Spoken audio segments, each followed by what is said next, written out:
Alrighty, fill me in. You want to start? No, go ahead. Okay, so I guess just to give the full background, we adopted Blueberry in the spring of 2020, and she's a 50-pound pit bull mix.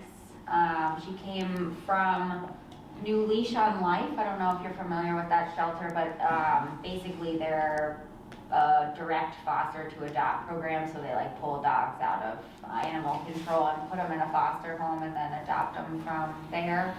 Since it was COVID, they weren't able to do their like typical outing activities, and so she didn't get a ton of experience with other dogs or humans. Sure. When we got her, she was pretty anxious, I would say, at first. She's gone through a big sort of spectrum of behavioral changes since we've had her, and at first she was really anxious towards me, but then she sort of warmed up to both of us, and she's been perfectly fine with us, but then she went through a phase of biting him, and more in a playful way, I guess, or it was meant to be playful, but it was annoying, obviously, and painful because she didn't have any sort of bite inhibition. And then she... Wait a second. She had puppies. Okay, so when they picked her up, they could tell that she had just had puppies and was abandoned. And it was in like February of 2020. And she has 2 giant scars on her neck from being tied up.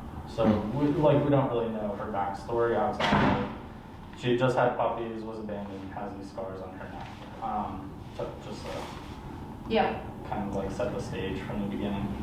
Yeah. So she's gone through a couple of different training programs with like the positive reinforcement training, where she's been okay with humans, I suppose, and she's very smart. She can, you know, if she's not trying to attack the person, she understands all of the commands, but then as soon as like treats are not involved and it's not like a training game, if she's in an environment where she's really stressed out, then it's like she can't focus on anything else besides how stressed she is. So her like reactivity, she wasn't really reactive to humans for a while. She was always pretty, I would say she was reactive to dogs outside, but more whining. And then as time went on, she started sort of like barking and lunging outside. And then more recently, she started to be more reactive towards humans, aggressive towards humans. She got in a fight in September of 2020. So we were working with a trainer, and we were doing just like play sessions at their facility, just with one other dog from a different shelter. That dog's owner like runs that shelter, and he's like 5 or 6 year old pit bull mix, but massive. He's like 130 pounds. It's huge. And they did really well the first 2 times, I think, and then it was the 3rd time we went, and Blueberry was sort of, she was definitely acting a little bit different and a little bit more antagonistic, and she nipped him in the face, and then he just like rolled her, latched onto her neck, and then wouldn't let go. And so there was like screaming and all sorts of stuff. His owner he had told me before, if that happened, to like lift the dog's back legs up. So I grabbed the back legs. He was like trying to pull him off of our dog, and the other trainer got a metal chair to like put in between them. So we got them separated. But that marked like a meaningful shift for her. So dog reactivity has like gone through the roof since then. And human reactivity wasn't really, it wasn't like that bad. And like Emily's saying, every time, we've worked with 2 different trainers so far, and she is annoyingly good in a one-on-one environment with a trainer. Like she is very quick to just sort of like pick up whatever it is being asked of her, doesn't really have problems with it, and is doing much, much better with us at the home, just in like her calm environment. But recently, she's had a couple of incidents. So back around Christmas, we have one friend who she's also good with. She's been acclimated to him over the past couple of years. They've seen each other numerous times. And so we just, we don't worry about it anymore. He was staying with us over Christmas. His girlfriend came to visit, and they had never met before. So we kind of, we were like talking about it over text, sort of like setting the stage. Hey, we need to be very careful, all these things. Let's meet outside. We'll give you treats. We'll like take a walk around the block to help her just sort of, adjust to you. And right outside our house, Blueberry ran up to this woman, was taking treats just fine. Honestly, just like sitting, at her feet, doing her little tap dance thing, wagging her tail. And I said, okay, let's like go for a walk. And as soon as they started walking out in front of us, Blueberry just latched right onto the back of her leg. I had her on the harness and everything, so I just pulled her out into the street, let them get their distance, took her back inside, put her in the crate, and to decompress. And initially we didn't think that it was that bad because she had sweats on and it didn't like tear her pants or anything. But once we got inside, we realized that she had drawn blood, but she had also gotten her twice. There were like two distinct locations. Yeah, two distinct bite marks. And of course, in the moment, it happened so fast, like we weren't really sure. But we have a picture. We can pull it up in a second. So we've, through this whole process, we've been like very active communicating with the woman who helped set us up with the adoption. So we let her know about this incident. We invited her over, thinking, that she's met Blueberry plenty of times. They've had positive interactions in the past. Like, this will be good for Blueberry, and we need to talk to her and let her know kind of like how this is progressing negatively. And she came over to our house. Blueberry, within like 10 seconds, went from sniffing to lunging at her. I did not have her on a leash at the time, but I was standing right there, so I just picked her up and removed her from the situation, put her up in the crate, and then we talked to the woman, for the...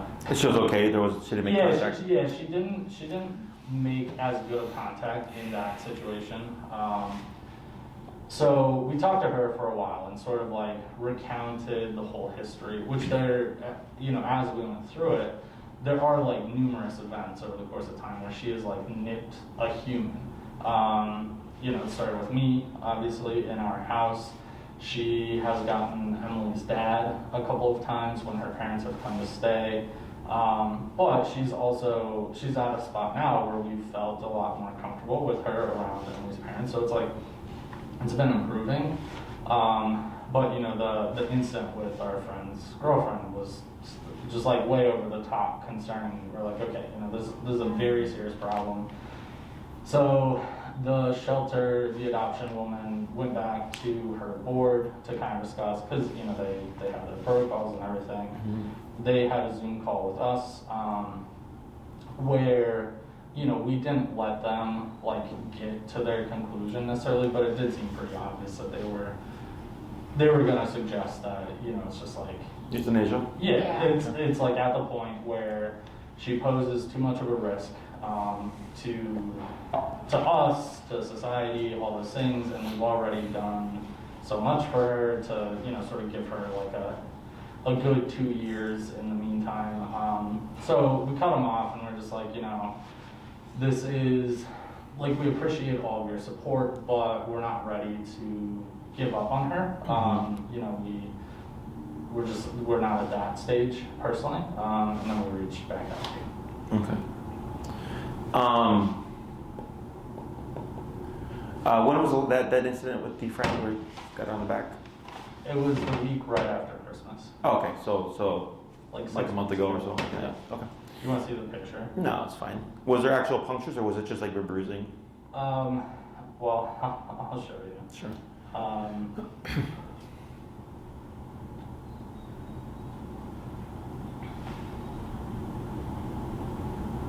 I guess it's also probably worth mentioning that like at this point, she is actually very, very good with just us in the house. So that is, like if she wasn't like that, I think it would probably feel differently, but she is, so. Oh, sure. Okay.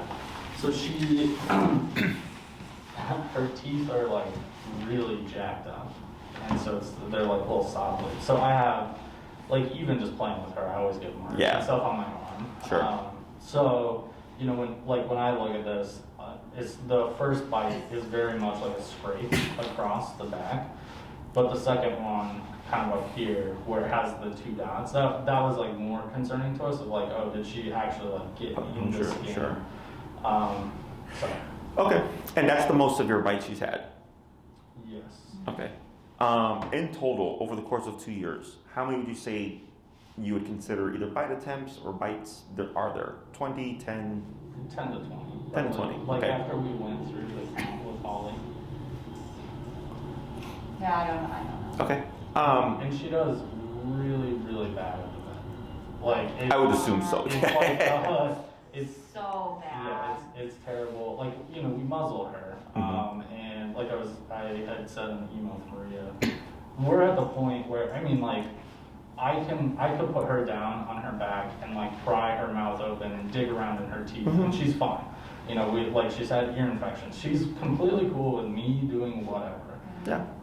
But the vet getting like this distance from her, she's Sure. like, no way, Freaks out. no way in hell. Which wasn't the case when they first found her at the shelter, and also it wasn't the case. Like she was still able to get shots up until about this point last year, and then every time we've gone back since has just been a complete disaster. It's like she refuses to let anybody near her, so. Yeah. Okay. So sometimes what can happen is when a dog's in a shelter, that's completely unnatural, that they're overwhelmed by stress. A lot of them shut down and they won't exhibit like behaviors like that, right? So that's why they seem fine, because like they can get the shots and all that stuff. And then of course the dog is rescued. And what ends up happening is now the dog has a place to call their own. And then we get territorial behavior, right? But then also a lot of people feel guilty about the dog's background and all that stuff. And then next thing you know, they do, with good intention, all the wrong things, right? They spoil the dog, too much coddling, too much affection, too many treats, all that stuff. And it just empowers the dog. So issues that may have not been there start to crop up because they were underlying. Right, so that's why when we get dogs here for boarding trains and daycare trains, a lot of times we don't see anything. We have actually a dog today, almost exactly like your case. He came in for his day one for evaluation. And I know that if the owner hands the leash to one of my staff, there's going to be an issue. But if she puts her dog in the kennel and then we handle the dog, there's not going to be an issue. And that's exactly how it went today, because he's not near the owner and the owner empowers him. Okay, so. The dog's out of their element, so they don't do, a lot of times they don't exhibit the same behaviors. Not that they can't, but more often than not, they don't. So then it catches the person off guard sometimes, because then the person, they know that they're going by, they're telling you about what they've seen, right? And then you're like, oh, okay, cool. And then next thing you know, over time, issues crop up. And typically it takes a dog 2 weeks to a month to really show their colors. For you, it was like, it seems like a longer kind of, like a prolonged delay. And there may have been signs in the beginning, like I know you mentioned earlier, like play biting, but you never had like a nip or a bite attempt from her that came from like a defensive place? So we did, there was one incident like not too long after we got her where, you know, we immediately started working with a trainer because we're like, okay, you know, we don't know anything about her. We want to make sure that, you know, we're like teaching her good habits and all this stuff. And she was on, I remember, because we had just been like teaching her to go to her bed. Yeah. And so it was just Emily and I in our house. The Blueberry was on the couch, we were both on the couch, and I got up and I was kind of walking away and she came at me, she bit my ankle, and I yelled because it hurt. Yeah. So it was like, I was like, you know, like what the heck? And that's painful. And then she came at me again, trying to bite my leg again, and Emily yelled at her to go to bed, and she like snapped out of it and like sprinted across the room to her bed and, you know, settled down. But we immediately let the trainer and the adoption people know, because kind of through the whole process, we've been, I would say, very upfront with the adoption, with New Leash, about how important it is to us to have a dog who is, not biting our friends. And, like we don't have kids right now, but we want to have kids, and it's like, you can't have a dog who's biting people around little kids. So that was sort of like the first incident, and then last, I'm just trying to remember like the years. It's confusing. So December of 2020 was when we finally started working with the behaviorist and talking about medicine and all that stuff. And Blueberry is she's very much a diva about the cold. And to your point about like howling, I'm sure that you would suggest that we were a bit more forceful about like her just sucking it up and dealing with the cold. So she definitely was not getting as much exercise as she was when it was warmer. She was getting a little cabin fever, and she was absolutely like taking it out on me. So not December last year, but the year before, we went a couple weeks where like I segregated the house away from her, because it was like, you just can't be around because you're losing your cool, towards me, and it's driving me crazy because I'm trying to work and all this stuff. But then once we kind of got her in a routine with the meds, it has made a very, very, very noticeable difference. And at this point, we also have this woman who comes by Monday, Wednesday, and Friday to take her on like longer runs. So they do like, it depends on the day. And now that it's super cold, she's a diva with this woman as well. So they've been doing like a mile and a half, but in the summer they'll do 3 or 4 miles, Monday, Wednesday, Friday. Sure. So she loves it. She loves the activity and all that stuff. But now that I mentioned her, worth noting, it had to have been Friday, right? Yeah, so Friday, the woman comes over, and she was helping us clip her nails, because it's a whole thing with her.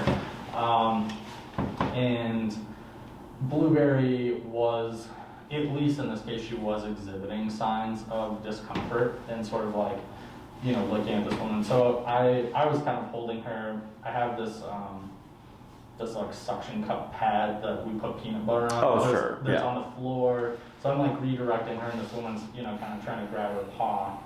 And Blueberry was trying to kind of be like, hey, I don't want this. And we went far enough that she nipped at this woman and like scratched her cheek. Now, it was like, this was so different than when she bit our friend's girlfriend in December. Like the woman who runs her name is Maritza, and we always talk to her about how like, it's truly Blueberry's like highlight of the week. She has a code to her house, so she'll come to the door, Blueberry, like wherever she is, she's running down, she's super excited to see her, super excited to do all this stuff. So of course we felt bad that, we like created this negative thing, but they went, Maritza came over yesterday and said that Blueberry was just like 100% normal and cool. That's good. So that seemed like very isolated to like the, hey, I don't want you cutting my nails right now type of thing. Okay. So let's say you have guests at your house, and like Blueberry would settle down or whatever, and if somebody were to get up, would she trigger? It's kind of hard to say because we just don't have guests at the house very often right now. Or she just goes upstairs. Right. So if it's someone that's not already acclimated with her, we don't even let her see them at this point. Okay. It's like, it's much too high of a risk that so we have a crate in our bedroom, we just put her up there. For all these negatives, she is very, very good in her crate. Like no whining, no nothing. She just chills, takes a nap. She's in the crate right now while we're gone. Turn the TV on for her, and it's fine. So, we haven't had issues with just sort of taking that stance if we're bringing someone into the house that doesn't already know her, which is basically anyone outside of the trainers who already know her, Maritza, the woman who runs her, and our one guy friend that knows her, and then Emily's parents. Okay. Yeah. Basically anyone else, it's like off limits. Okay. Maritza, did she come in later, or was this early? Like, did you have her sign up to run Blueberry? She started. December of last year. We introduced them a little bit before snow last winter, because she came over. It was like fall time. We did some just like walking in the neighborhood, like me, Emily, Blueberry, and Maritza. And then they kind of took it slow at first, and then it was the winter, so you know they took it slow because Blueberry just doesn't love the snow. But then you know all last spring, summer they really ramped it up. So she's been coming to our house for over a year now. Okay. And then so this was technically like a year into having Blueberry, correct? For Maritza. So we got Blueberry at the end of May 2020. We brought Maritza in 6 months later, so like November 2020. Okay.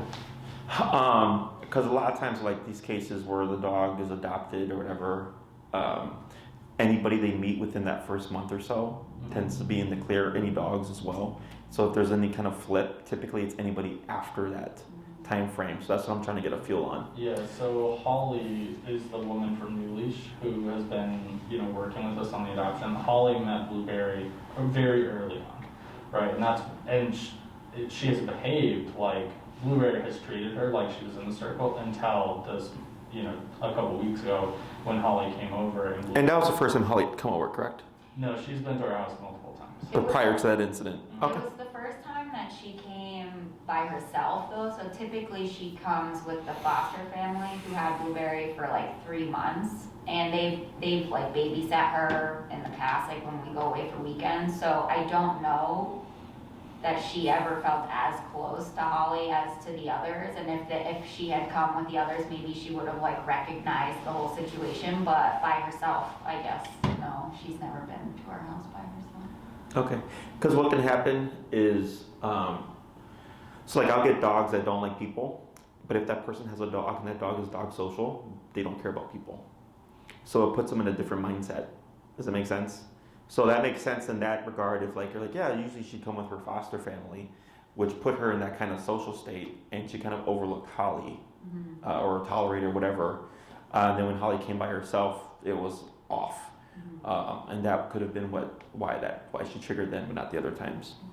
So, and then the whole dog fight or dog attack, and then the flip, like that's normal. Like it happens all the time. I had a client. She had a golden doodle, 3 to 4 year old dog, super friendly, played with everybody, played with everything. Got attacked by an off-leash dog one day when she was walking him, and the next day, dog reacted, dog aggressive. So it's funny because dogs don't, what's the word? Generalize obedience. Like sit at home and sit at PetSmart and sit at the corner are all different things. But if they get attacked by one dog, the next day, hate all dogs. Okay. So behaviorally, they'll generalize. Obedience-wise, they don't. Okay. Yeah. So it sounds to me like you have a nervous dog. All the stuff that you said, that like when you said you got up, when you first got her initially. That's why I asked, if anybody came over and she settled and somebody moved, would there be a trigger? Which technically, yes, because when your friend's girlfriend was giving her treats and then all of a sudden turned around and moved, that's actually a shift. Yeah. Yep. And then the trigger happened, When Holly came and she was sniffing at her feet, that's also like a nervous thing. Or I've had clients where their dog is being pet, right? Like they come and they ask for it, and then mid-pet they start growling and snap at the person. Yep. That's a nervous thing, okay? So that falls into that category. So the reactivity stuff, and more often than not, is the easiest thing to address, okay? What would make it, what plays a variable is your dog. She's a pit, right? She's a full pit? No. We got the DNA test, she's a mix. If you look at her, would you say she's a pit? Yes. Okay, so I'm gonna go with pit, okay? Is pitties were bred to withstand pain, okay? So they have high tolerance for discomfort because they were bred for fighting, okay? So the reason why that factors in is because with e-collar, it's I don't want to say it's pain, but it's physical discomfort, right? Is they will override a lot of lower levels, right?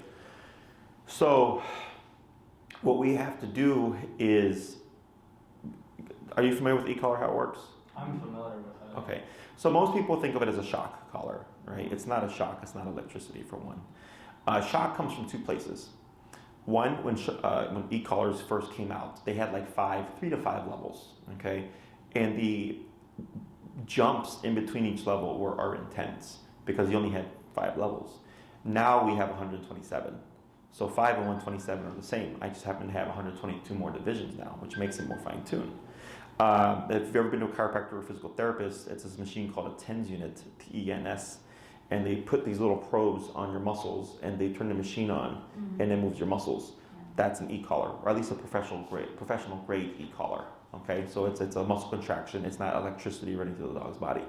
Shock also comes from the positive only front, where it's treats and praise and aversive-free training, because it's propaganda to deter people from using these tools: pain, discomfort, torture, shock, electrocute, all that stuff.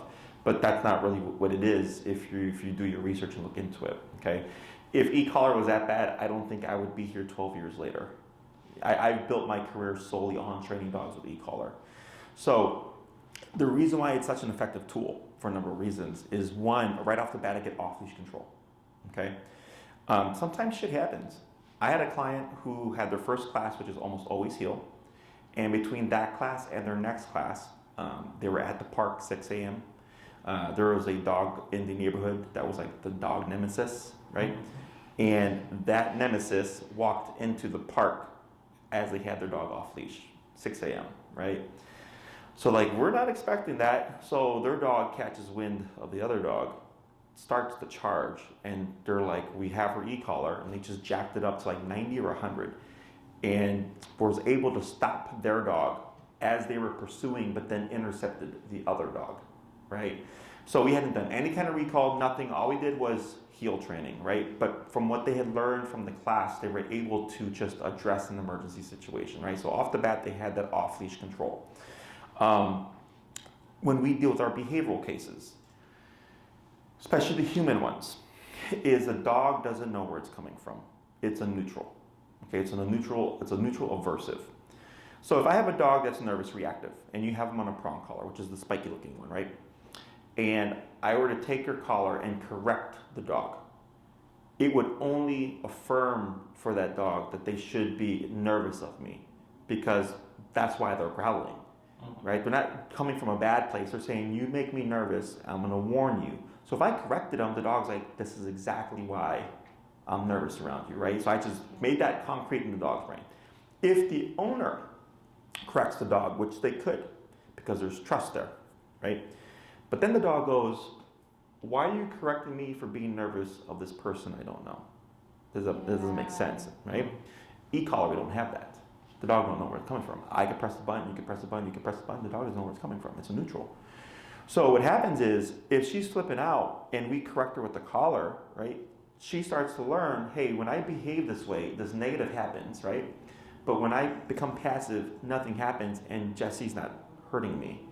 So it allows the dog to start seeing that they can coexist with what they thought was a threat in a passive state, and everything's okay. And we start to build off of that, okay? Now, when we deal with our behavioral cases, most people think we come in and we just like shock the dog for being bad. That's not how it works at all, okay? The first thing we almost always teach is heel. The reason why heel is such an important command is most people walk their dogs 3 times a day, 7 days a week, right? Especially if you live in the city.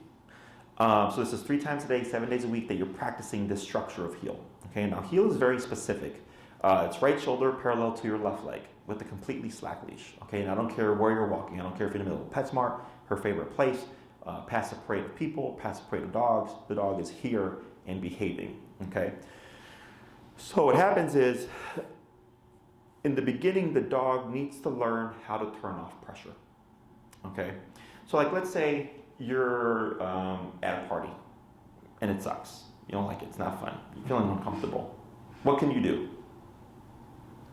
Leave. You just leave, right? If you're at a restaurant and it's shitty food or shitty service, you're like, I'm gonna leave this place. I'm never gonna come back, right? You're turning off that kind of discomfort, that unpleasant experience, right?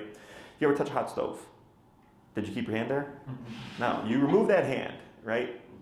So in order to teach her what the collar is, we have to apply it.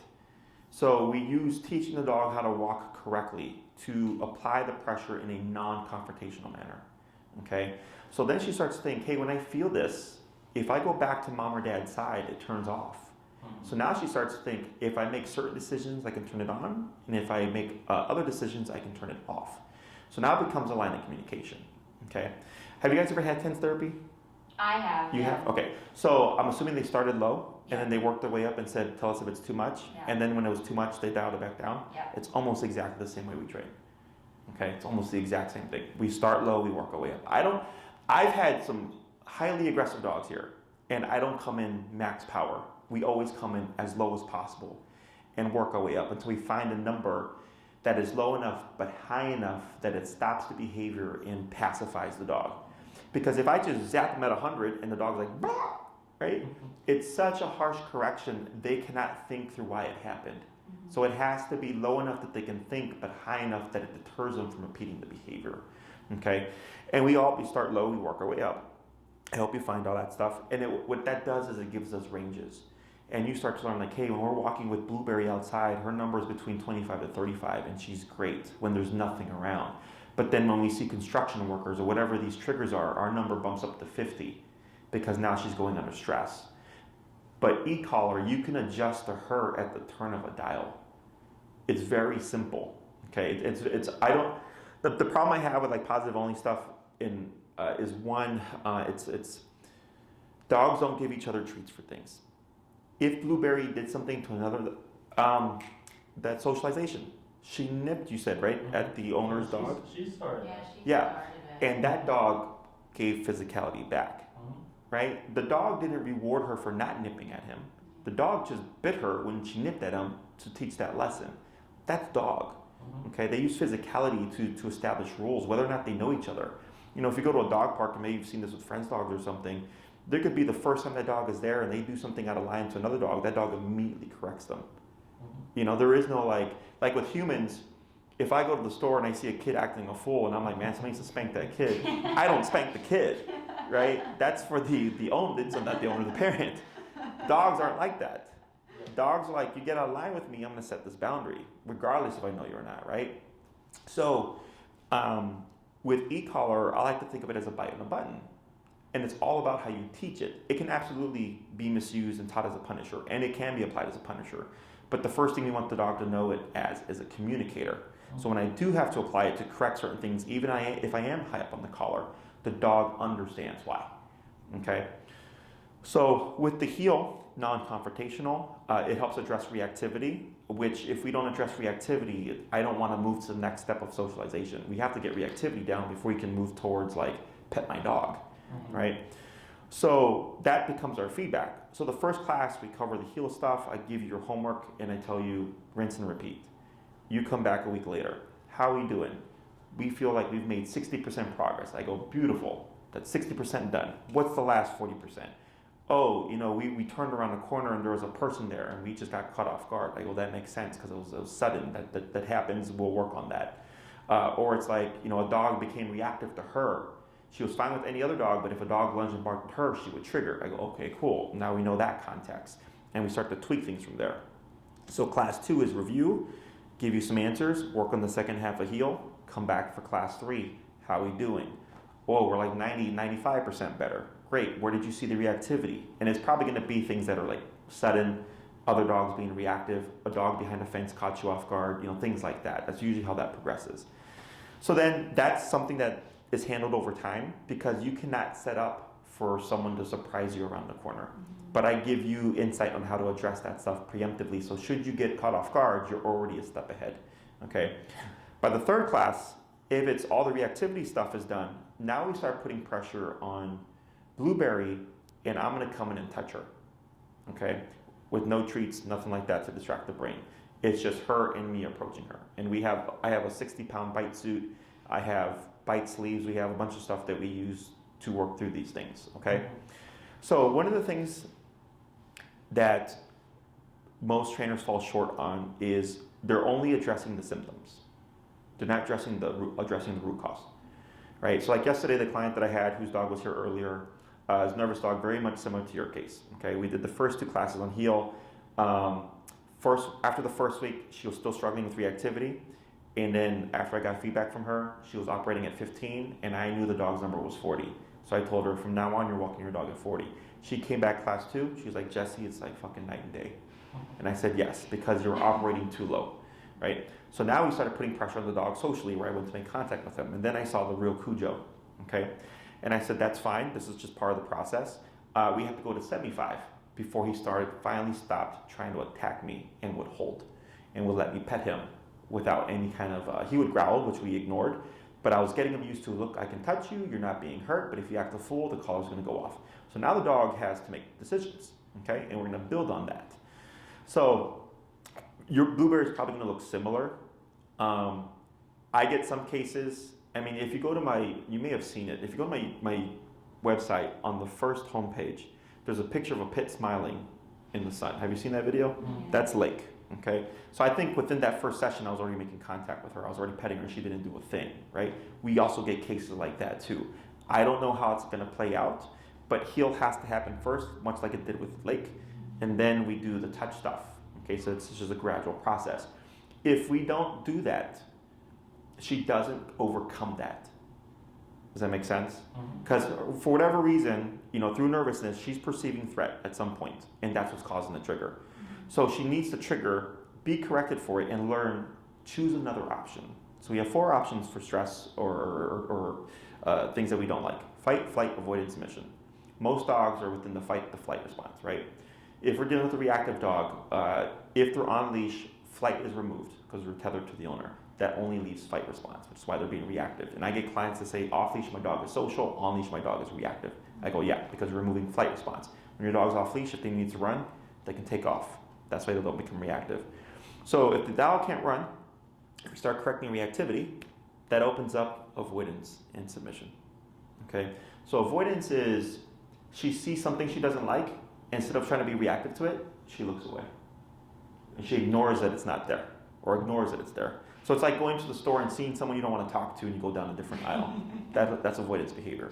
It's Okay? hard to fathom her. I know, I can't even picture it. Yeah, I mean...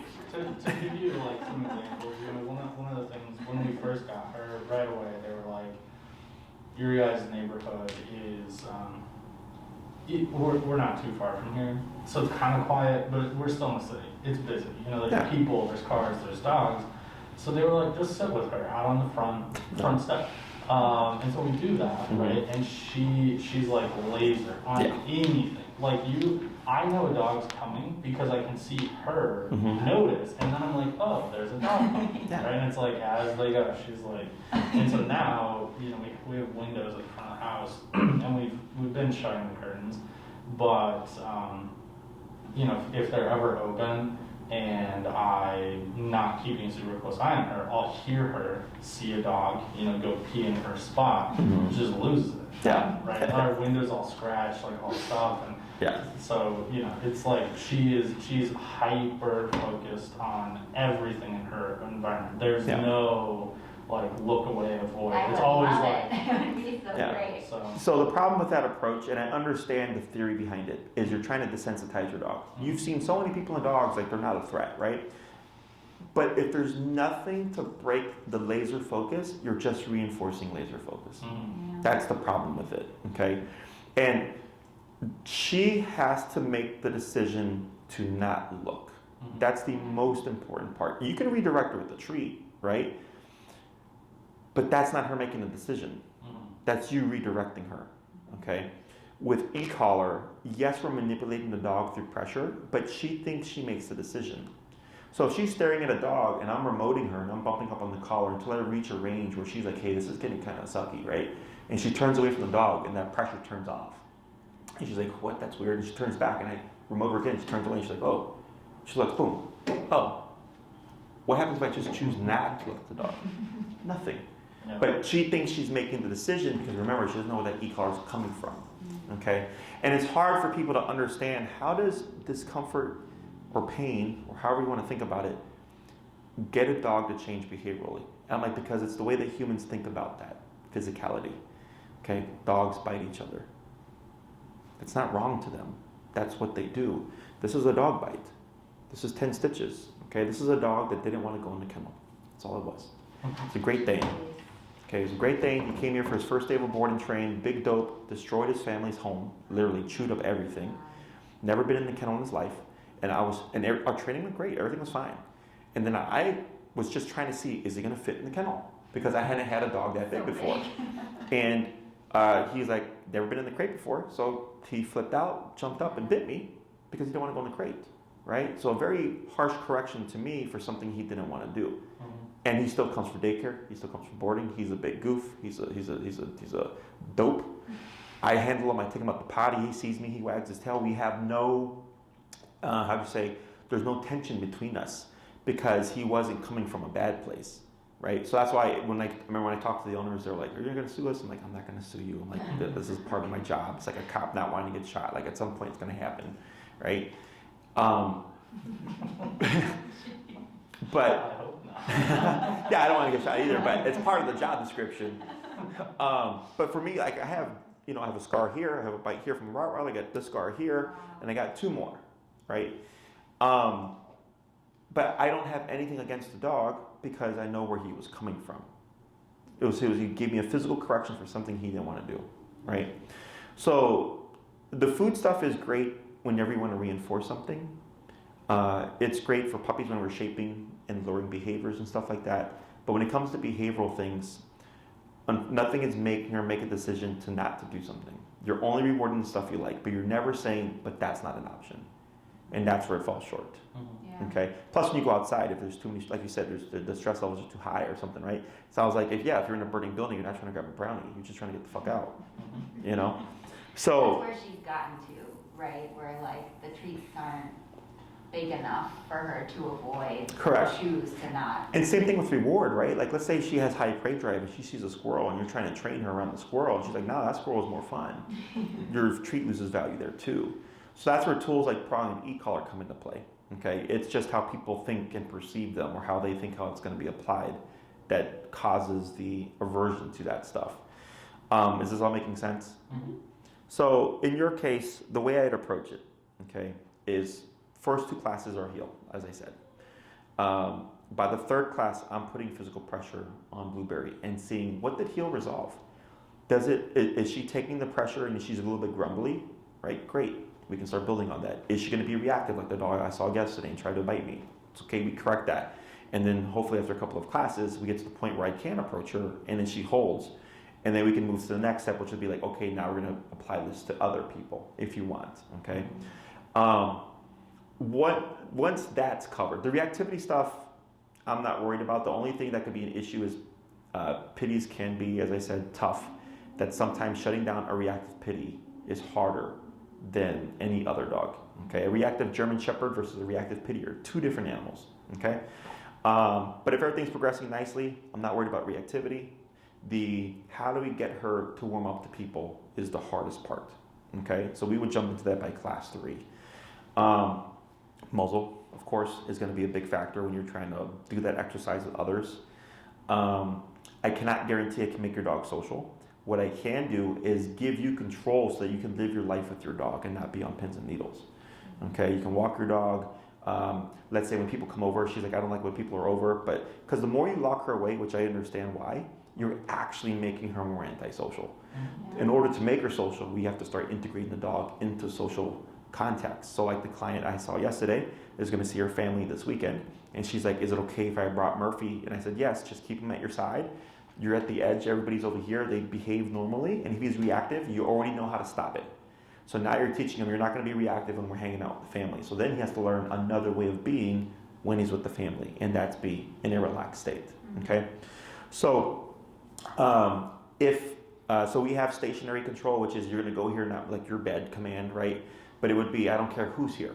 Mm-hmm. You're going to hold that position, you're not going to get off. So she's able to be in the social context and like observe and just coexist. But that also helps her because then she's like, I can be around these people and not feel threatened or not feel nervous about if they move or anything like that, okay? So heel and place command would probably be like the two most beneficial, aside from like just the behavioral work. Okay, with the behavioral work, if it progresses as I hope it would, I make contact with her and I show you how to get people to touch her using both positive and negative, so e-collar and food, to start to open her up. Okay, because you have to do the things she doesn't want you to do. And the difference is here, because before what you're using with the food, right, is that's technically on her terms. We're not doing it on her terms. We're doing it on our terms. That's the difference. We're saying, hey, come pet my dog. And they come pet her. And if she flips out, we correct her and we keep petting her. And it sounds bad, but if you're trying to get her to open up, you have to overcome those things to get her to the other side, to get the experience of, if I flip out, I get the e-collar. If I don't flip out, no e-collar. They're touching me. It doesn't hurt me. Everything's fine. And I get a biscuit. You know? And then we see what do we achieve with that. Realistically speaking, when we achieve that with owners, it's with anybody that would be your social circle. You know, like you said, there's people that you've seen several, like the Maritza, over and over again, right? And what's nice is that Maritza happened 6 months after you got her. I was like, okay, that's cool, because that means she's capable of opening up. They just don't have the right tools yet. So I would anticipate with the right tools, you would actually see her open up faster. Okay? The next thing is moving past the muzzle. Okay? You don't have to move past the muzzle. That is a very big variable. Okay? So in my book, there's always an answer. It's whether or not is it the answer you will accept. Okay? I had a case where I told them, because the dog was biting everybody, including the family. And I said, this dog needs to be muzzled 24/7. Right? And they felt bad. And they're like, but we don't want to have to muzzle our dog in order to keep our dog. And I go, I understand that, but my job is to try to keep you from fucking being bitten again. And you keep getting bitten. And muzzle's going to help prevent that. Because people make mistakes. They don't understand dogs like to understand dogs. And there's always our line of thinking as well, right? So I said, in my book, whenever this dog is around you guys, the dog is muzzled. If the dog's going to be unmuzzled, the dog's got to have the e-collar on. If guests are over, the dog is muzzled and e-collared. Okay? They didn't like that answer. So I said, then I can't help you. Right? I had another case just recently, same concept, where I told them, you know, because they're planning on kids in the future and everything, the dog doesn't like kids. So I said same thing to them. I'm like, right now, because, no, the dog would bite them if they try to hug the dog on the couch. Okay? So then I told them, I cannot make your dog accept you hugging him while he's on the couch. Right? I was like, if that's something that you really want, because some people think that way, I should be able to do whatever I want to my dog. Right? That is a line of thinking. And I say, no, it's not how that works. So my answer to them was, you're not going to hug your dog when he's on the couch. You're going to leave your dog alone. If you want to sit on the couch, remove your dog, sit on the couch, and invite your dog back up again, right? And then in the future, because that's literally almost all the bites. They had like 20-something bites, and it was almost always around hugging the dog on the couch. And they just kept doing it. They kept, and not only that, but they also said the dog was unpredictable. Sounds Pretty predictable, huh? Yes, this is the shit that I have to deal with. And I said, if you avoid hugging your dog on the couch, you do the training, your dog doesn't need a muzzle. When you expand and grow your family, your dog will need to be muzzled anytime they're out together. As a flat rule. I was like, I'm not gonna, because kids are gonna be kids. Kids probably gonna try to hug the dog on the couch, right? And then if the parent wants to do it, they're probably gonna let the kid do it, you know? So I'm like, no, we're not gonna do that. So they're thinking on whether or not that's the answer that they want. Okay, but I gave them an answer. And I've had other dogs same way. I'm like, this dog has to be muzzled, blah, blah, blah, blah, right? For safety's sake, because it's too much liability. And then the owner's like, if that's what I have to do to keep my dog, then that's what I'm doing. And I go, great, I can help you. Okay? So the goal is always to move past these things. Whether or not we get there, I can't say. Okay? Biggest variable is how severe is your dog's behavior. There's also you guys as a variable, right? How well are you following through the training? I have no problem remoting a dog at max power if I need to. A lot of people do have a problem with it, right? But if that's the answer to get from point A to point B, it has to be done. If they don't do it, I go, that's fine, your dog, your rules. But you're capping yourself because we're not going to get to that next level if you're not willing to go there. That's why I'm such a successful trainer, is I'm willing to go there. Does that make sense? So, and I'm just painting worst case scenario for you because if you're not willing to do worst case scenario, then you have some thinking to do. Yeah. Okay, so I think that your dog is capable of opening up because it's already happened. I think you just need better tools, better understanding, better handling skills. Get rid of that harness. Harness increases agitation and makes dogs more reactive. We use it in protection training when we're trying to make dogs aggressive towards people. It's because have you ever heard of opposition reflex? Opposition reflex is when a dog feels tension, they want to go against it. So if you pull back, they pull more forward. If you pull forward, they pull back. Okay, so if she's pulling towards something and you're pulling her back and you have that pressure on her chest, you're creating agitation. Okay, I've had clients with perfectly social puppies put a harness on them, and over the course of a year, make that dog aggressive towards dogs because every time they see a dog, they pull them away because they don't want them to annoy them. And then the dog becomes frustrated, then it becomes reactive, then it becomes agitated, then it becomes aggressive. And then I explain it to them, they're like, that's exactly what happened with my dog. I go, yes. I'm like, people are unintentionally making their dogs protection dogs. So harnesses are garbage. For now, you can use it because it's what you have, but if you were to move forward to training, you can just burn it. Okay. Questions on any of that stuff? Not specifically. I have a question about when you get to the stage of trying to pet a dog, are you always putting the suit on, or is that how do you make sort of the determination about moving past? So because we do the dirty work, the dogs almost never like us because we do all the pressure. So I don't care how the dog is with me. I've had dogs where the owner's like, man, Jesse, my dog fucking hates you, but loves all my friends now. I go, that's what you paid me for. I don't fucking like your dog either. So when it comes to moving past the muzzle, you get jokes in training. It's intuitive. You just start to get the confidence of she will see with Maritza, you said, she'll run wherever she's at. She's just like, hey, it's Maritza. You're gonna see a similar response to other people that she didn't originally like. You're gonna just start to see her open up. Okay. Now the one thing to factor in is, from my assumption, your dog is nervous. I am not making your dog unnervous. I'm helping your nervous dog handle her nervousness better, and I'm teaching you how to handle and own and lead a nervous dog. Okay. So what happens with that is, let's say, but for most people, the dog hated your friend, right? And then with the training, she opens up and the friend's like, oh my God, Blueberry's wagging her tail at me, right? And they're like, hey, and the dog triggers. Because it's a different scenario. They changed up the energy and everything, right? So there's certain things like that I know. And I go, yeah, I will tell people just keep neutral with her. And then there's a moment where you'll just see her just be ecstatic and all over them and that kind of stuff. I'm sure you've probably seen it, right?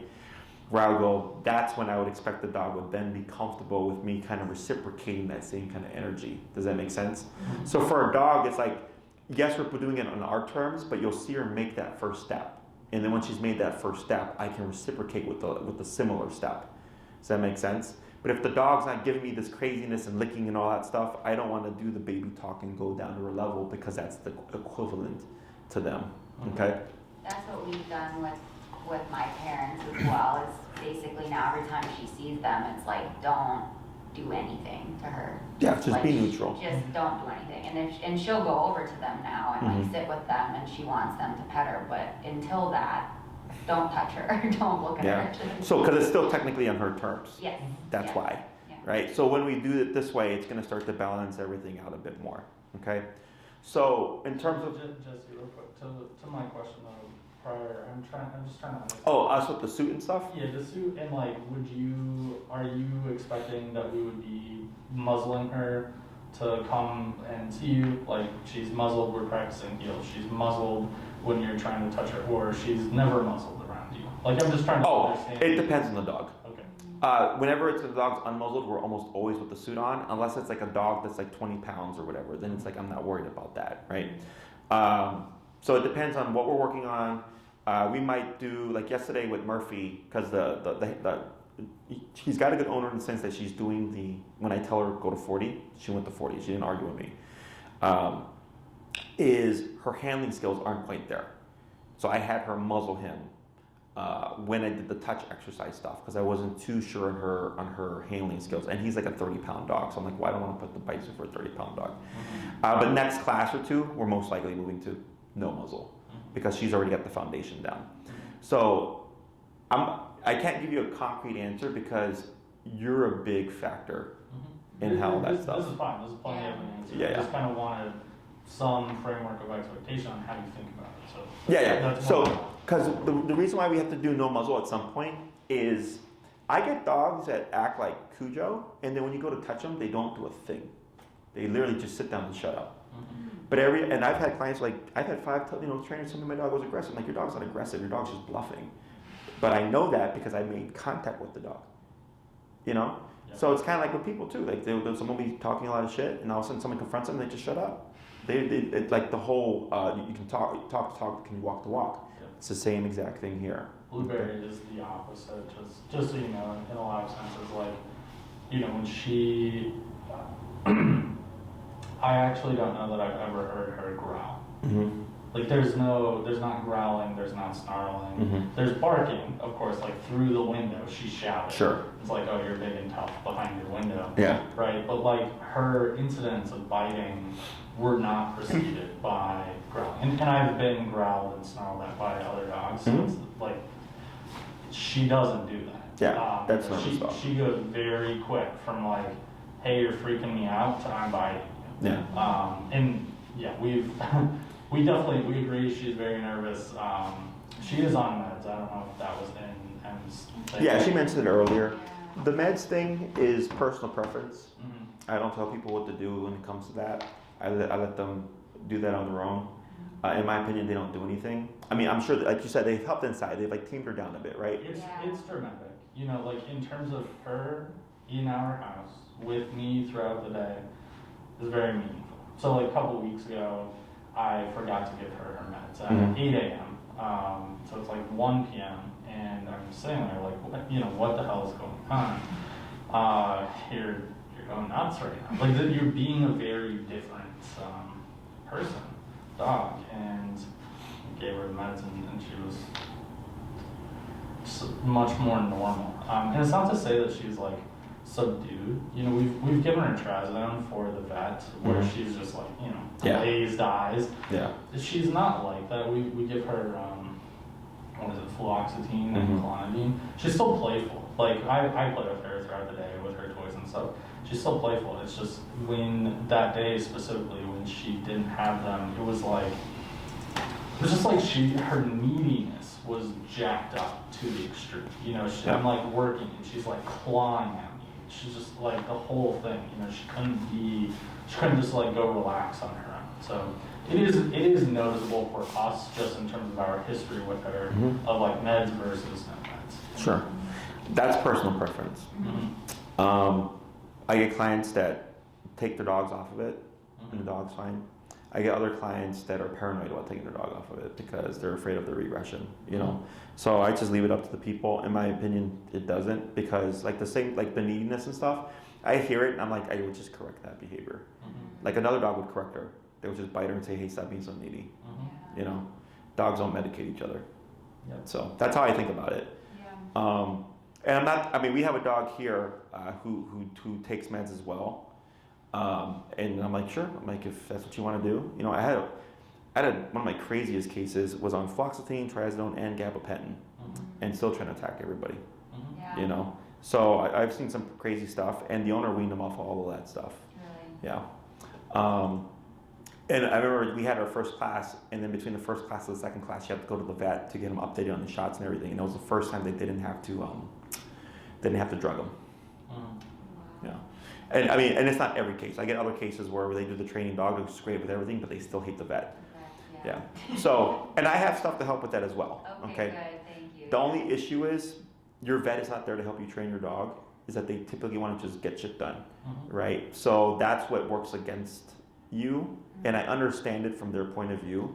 But because it's so rushed and it's not being done in a way that would kind of facilitate and help the dog kind of ease through things, it keeps those tensions high. Okay, but I have stuff that I can do that I can help educate you on. Okay, so in terms of length of time and everything, you're up there like I would probably say 9 or 12 classes. So we have 3, 6, 9, and 12-week programs. Mhm. There's also my behavioral program, which is like the super expensive one. So What's the difference between that and your just like 360? the other one is like, I think it's like 4,250. That's a lifelong program. I don't train you every week, for the rest of the dog's life. But let's say I think it's going to take 12 to 16 classes.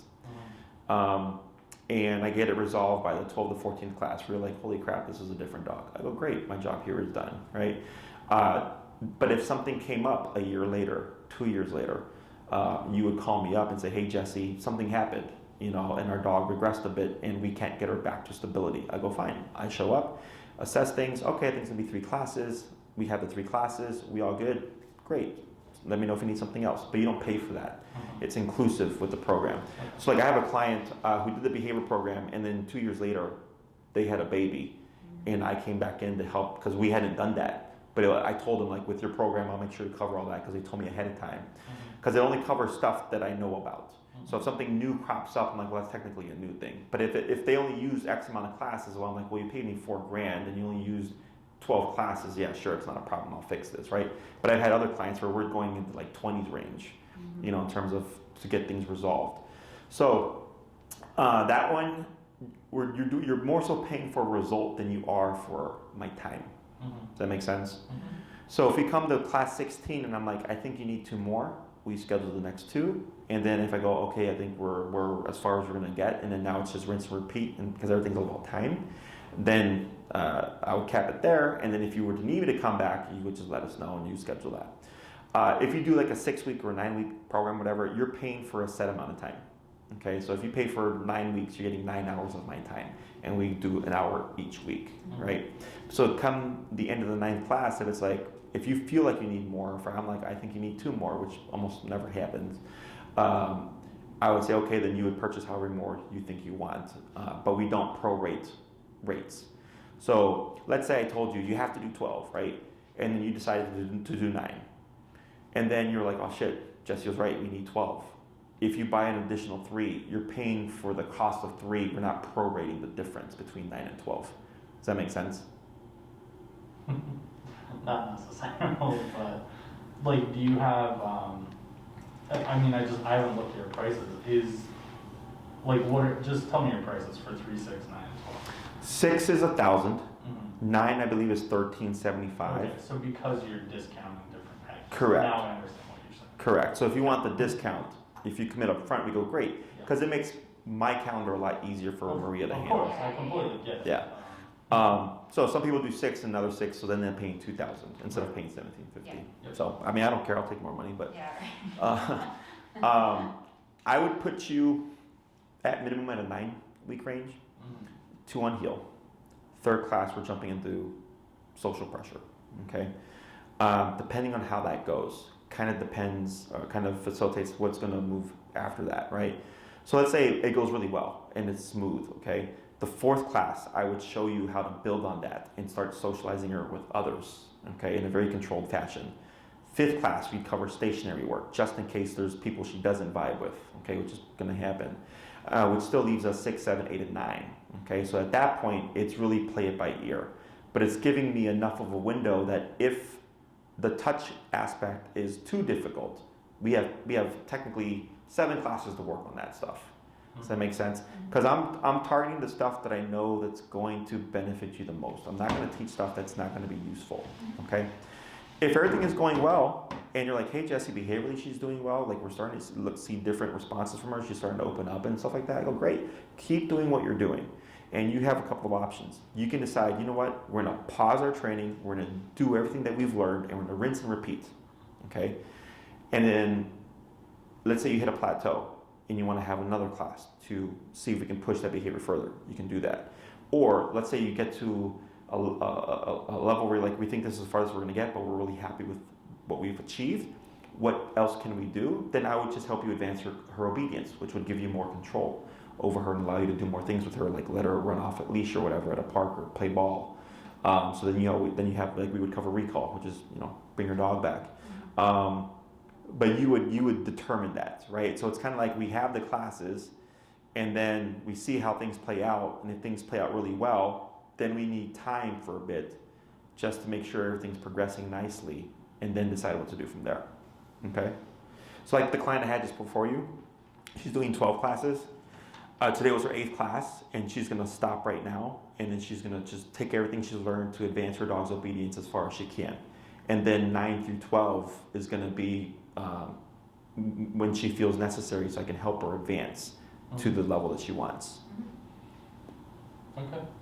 Sounds good. For the collar you would need, it runs about 330-ish with tax. It's a 1 mile range, fully waterproof system. It's the best collar there is. For a dog, even if she's under, it's meant for 70 pounds and over, even if she's under 60, it's the collar you don't want, because you need to have enough power to override her adrenaline, her physical size, the fact that she's a pitty, her nervousness, if she's being aggressive, the aggressive state, so you want to make sure you have it.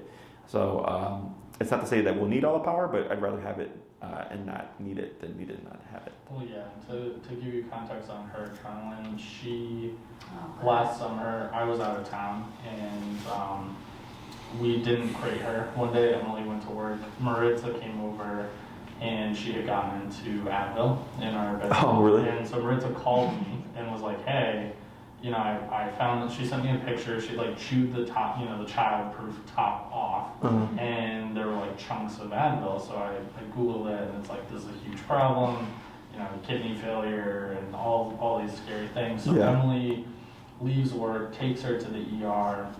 It was a disaster. They were able to, like, pinned her against the wall, and they shot her in the ass with some anesthesia, got her out the first day. But then when they came back to do more blood work and just make sure, you know, that her kidneys weren't failing or anything, you told me they gave her different shots for 3 hours. It was and like she the never same went down. dose as Yeah. the day before, and she didn't go down. They Yeah. gave her more, and then they gave her another drug, and then another drug, and she was like, if people approached her, she would still like try to attack them. Oh, I'm aware. It was So ridiculous. just to give you No, I'm aware. Yeah. That's a That's pity. it, yeah. So like, I went with a client, the veterinarian was in Hammond. So I drove out to Hammond because no one could touch the dog, right? The dog was doing great with everything else, but it was the vet. And his vet, and this was peak COVID too, so I actually really liked this vet, allowed me to go with him and allowed me to work with the owner through it was an entire process, like an hour and a half, I think. But just like you're describing, so, you know, we had the setup, they did the first anesthesia or whatever to put the dog to sleep because he was going to get neutered, and then they're going to do blood work. And they put a towel over his head, and they came to pick him up, and he flipped out, right? So then we got him under control again. They gave him another shot, came back again. He flipped out, less intense, left, came back again, third shot or whatever. And then it was funny because he finally was out, but when they picked him up, he went, and then we were able to move him to the operating table, you know. But that's why I said earlier, I was like German Shepherd to Pity, right? They're the different dog. So nothing that I've not heard of or not seen before. Yeah. Just wanted to give you that example. Yeah. It ended up, and to give you the other example about how fine she is with us, the ER ended up explaining to Emily how to administer an IV and just gave it to her and was like, do it. Yeah, Just do it. I So see it. on the couch, she sends me a picture of her like giving Blueberry an IV. She's just hanging out, just like she has her little spot, and it's like, okay. Yeah, no, I mean, that's how that works, you know. There's trust is a big thing there. Yeah. So, yeah, at minimum, I'd put you at 9 classes. 12 would be, you know, if you wanted. With the longer the program, obedience-wise, I can help you achieve more that way, but then behavior-wise, you just have this nice kind of buffer. For the behavior program, I don't really think you need it. You're welcome to buy it if you like I won't say no to money. That's more so if you want security, right? Where it's like, yeah, you know, we plan on having a family and stuff, and we're not going to, we're willing to do whatever for Blueberry. Fast forward a bit, you know, baby comes into play and all that stuff. You need my help. I come back in. There's no extra charge for that. Otherwise, if you did 9 now, we make a lot of progress. Fast forward, you need more classes. You would just pay for those classes. Okay. Any other questions? Yeah. Do you do everything here, or do you come to our house? Yes. So we can do in-home sessions because I understand that a lot of times that there are issues. Most issues are at the home. So there's technically 2 choices. we have an in-home program where I travel to you, and everything's done at your location. Okay, all the obedience training, all that stuff, and then of course the indoor stuff. Or a lot of clients we train here, especially the obedience stuff. We can train here, that doesn't matter, location. And then when they need the in-home, they just, there's an upcharge, it's on my website, I forgot how much it is. There's an upcharge for me to go to you, because it pulls me from here, parking, all that stuff, it's more time. So a lot of my clients, I just tell them, do the classes here. More often than not, we just need to do 1 to maybe 2 classes at the home.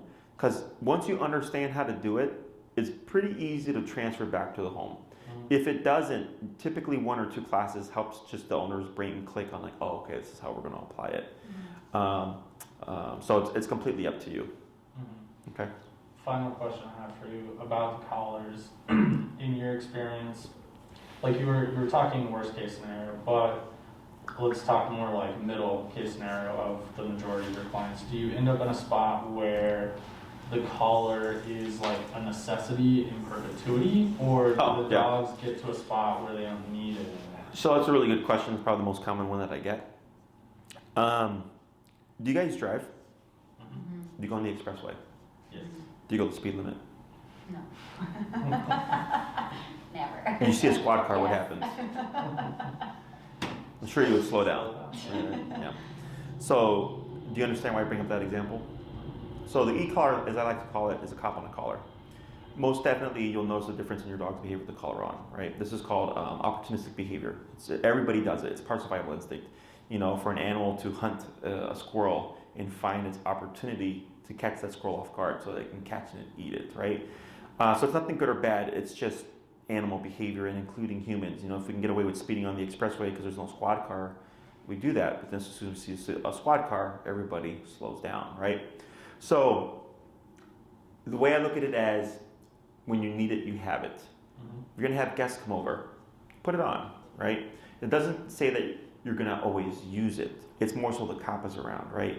Now, yes, I do get clients who move past the collar, but I cannot guarantee it. Every case is different. Yeah. And it's usually a process. So in the home is where the collar almost always goes away at some point, okay? Barking out the window type stuff, because that's her everyday thing, right?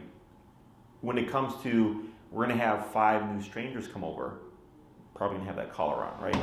When you're outside in life, walking her on the streets and stuff, because we can't account for life, I wanna make sure that I have that collar on, because people have their dogs off leash. You know, you can turn a corner and be caught off guard by someone, and she could be great for years, and all of a sudden something catches her off guard, but hey, it's okay, because I have my tool to regain that control.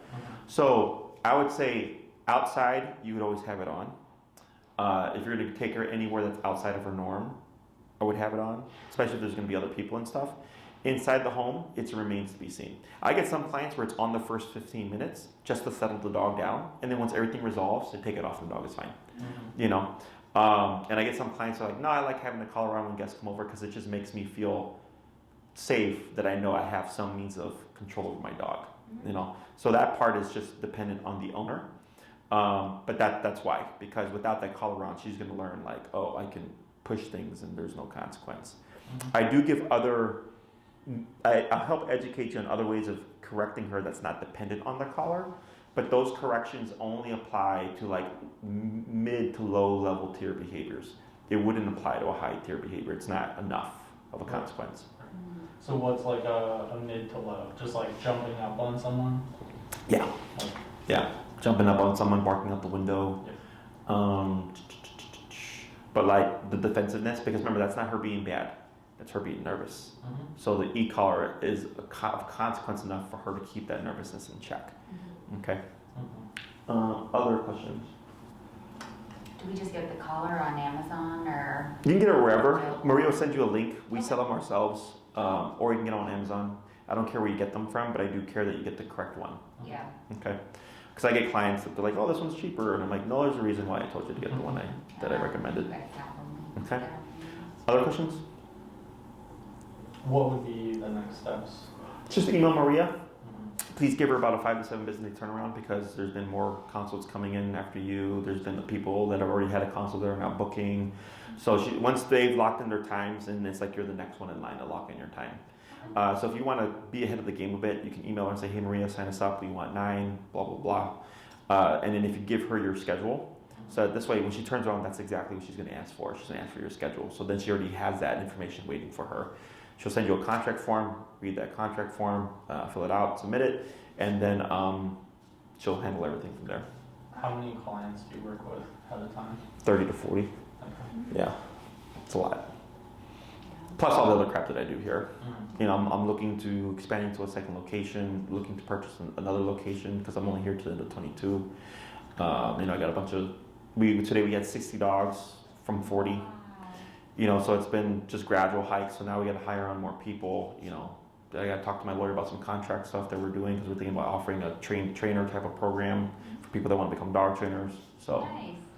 And then in terms of your clients that have like these kinds of issues, do you end up like having them come for daycare and stuff in the future? But is it, I mean, is it something that you find productive for the dog, or like I'm just curious about like, you know, once you, let's say you fix those behavioral issues. So I'm wondering if it's just like good reinforcement for the dog of like, you know, okay, I've learned these things, and now I come and hang out with, you know, Jesse and all the people who work here, and it. So it would be good in the sense that we reinforce structure. Mm-hmm. Our day is comprised of, you know, there's play after social, treadmill time, duration work, which is be on this bed and don't move, and there's training clients on the floor, people walking in and out, all that stuff going on. So there's a lot of distraction, and then decompression time in the kennel so they can rest, and then all the dogs are on the floor. So. Like earlier, it was 60 dogs in that big space, and it was as quiet as this. Okay, because we don't let dogs just run around and go frantic, so it's not a stressful environment. It can help her in the sense that it pushes her. I don't want to say socially, but the fact that she's in such a busy environment, but passive, and other dogs are passive, you know. But it wouldn't help her at the veterinarian because it's a totally different structure there. If she had issues with like being handed to people and stuff like that, potentially can help her because we do that here, as you know, once we get the dog used to us and everything like that. So it's really like if you want to do it, send her. Mm-hmm. I'm not the type of person to be like, yeah, it's gonna help your dog, just bring them on in, because there's nothing to say that it will. Mm-hmm. I get some clients that bring their dog hoping it'll help them, and we just sound like, your dog doesn't give a shit about playing with dogs. So you can keep sending them, and we'll keep doing the structure. And if you want us to reinforce training, absolutely. But if your intention is your dog plays here, we can't make that happen. That's a decision based upon the dog. Yep. And then they go, no, it's fine. I'll just keep my dog home. All right, no hard feelings. And we get other dogs that do open up, and the owner's happy. Mm-hmm. You know, so it's kind of like do it because you want to, and we'll let you know how she progresses. Mm-hmm. And then she's welcome to use our daycare and our boarding facility and all that stuff. Yeah. But I wouldn't do it. How would you say with the intent of like helping her? Does that make sense? Mm-hmm. It's more so because you want to. Mm-hmm. Okay. Anything else? I don't have any other sort of questions right now. No. Yeah. So if anything pops up, just let Maria know, and then you know she'll handle everything. Other than that, that's pretty much it. Okay. Well, thank you. Yeah, I appreciate all the time. You're welcome. Information. Exactly. Yeah, it's not my first rodeo. Good job. I know it can be worrisome.